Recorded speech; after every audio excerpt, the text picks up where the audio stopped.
যে লাখো ছাত্ররা যারা দাঁড়িয়েছে ন্যায়ের দাবিতে, ন্যায়সঙ্গত ন্যায্যতার দাবিতে, সমতার দাবিতে, মেধার ভিত্তিতে লেখাপড়া এবং চাকরির ব্যবস্থা করো, তাদেরকে কোনো কিছুর ভয় দেখিয়ে আটকাতে পারবেন না।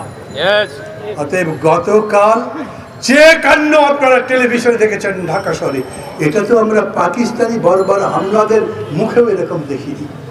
এইরকম করে কিরিশ নিয়ে, রামদা নিয়ে, পিস্তল নিয়ে, রাইফেল নিয়ে ঘুরে বেড়াচ্ছে, ওপেন গুলি করছে মেডিকেলের মধ্যে পর্যন্ত।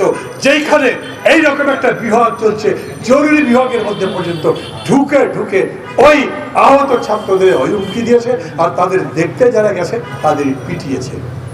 মেডিকেলের মধ্যে হামলা আগে হয়েছে। এই এত বড় ঘটনা ঘটবার পরে মনে করেছিলেন এই ছাত্রদের পিটাই বোধহয় ঠান্ডা হয়ে যাবে। আজ দেখেন মহানগর ঢাকায় আওয়ামী লীগ ছাত্রলীগের চিহ্ন নাই, যে কর্মসূচি দিয়েছিল করতে পারে নাই।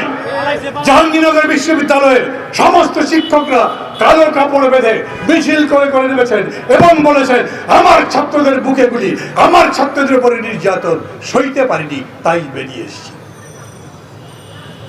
আমেরিকান স্টেট ডিপার্টমেন্ট থেকে গতকাল আজকে সকালবেলা ব্রিফিং করবার সময় বলেছে বাংলাদেশের 2 জন শিক্ষার্থী এই আন্দোলন করতে গিয়ে মৃত্যুবরণ করেছে। আমরা এখন পর্যন্ত এই কথা কারো কাছে বলিনি, কারণ আমরা মিথ্যার বেসাতি করি না, মিথ্যা ছড়াই না। কিন্তু আজ ডেইলি স্টার ছেপেছে আবু সাইদ মারা গেছে, তার লাশ নিয়ে রংপুরে মিছিল হচ্ছে, গুলি করেছে পুলিশ, মানুষ মেরে ফেলেছে, মিছিল থামাতে পারেনি। মিছিল চলছে, মিছিল চলবে।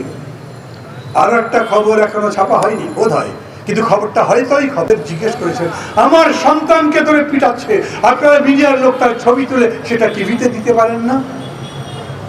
সরকার টিভিকে বলেছে এমন ছবি ছাপা যাবে না, এমন খবর ছাপা যাবে না যাতে মানুষের মেজাজ আরো গরম হয়। শুধুমাত্র আমাদের পক্ষের কথাবার্তা ছাপতে হবে। কত বড় ভণ্ড প্রতারক! আমি আবার বলি, আজ দেখলাম আওয়ামীপন্থী কিছু দালাল চাটুকার বুদ্ধিজীবী পত্রিকায় বিবৃতি দিয়েছেন। দেশটা কোথায় যাচ্ছে? এই কিশোর যুবকরা নিজেদের রাজাকার বলছে, এটা কোনো কথা হলো? আমিও বলি এটা কোনো কথা হলো?